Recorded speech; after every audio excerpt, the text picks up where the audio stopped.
Our values tend to be more so for CMO and the way in which we as a group of people want to carry ourselves. It's kind of the attributes of who we are as a company.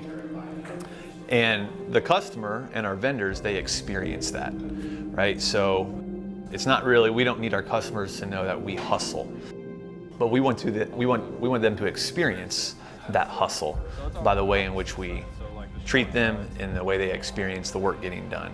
And so there's a couple ways in which we define hustle. One main way is that we say hustle is our values in action. So oftentimes people could think of hustle as just working really hard. If you're not sweating, then you're not hustling. If you're not moving fast, you're not hustling.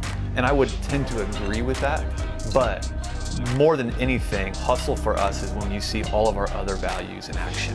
So if you're not humble, you're not hustling. If you're not being honest, you're not hustling. If you don't have habits, you're not hustling. If you're not hopeful, you're not hustling, right? So just because you're working hard doesn't mean you're hustling the way CMO sees it. Secondly, hustle for us is another thing that we say is caring enough to think outside the box. So hustle isn't just working harder, but it's working smarter. So you get to a situation at a customer's house or something at the office and you look at it and you're like, this isn't how it's supposed to be.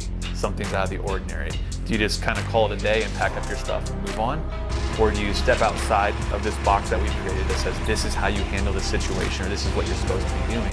Sometimes you got to step out of that box, look at it, and then kind of pivot as to what you're going to do to solve the problem. And for us, I would say that's hustling.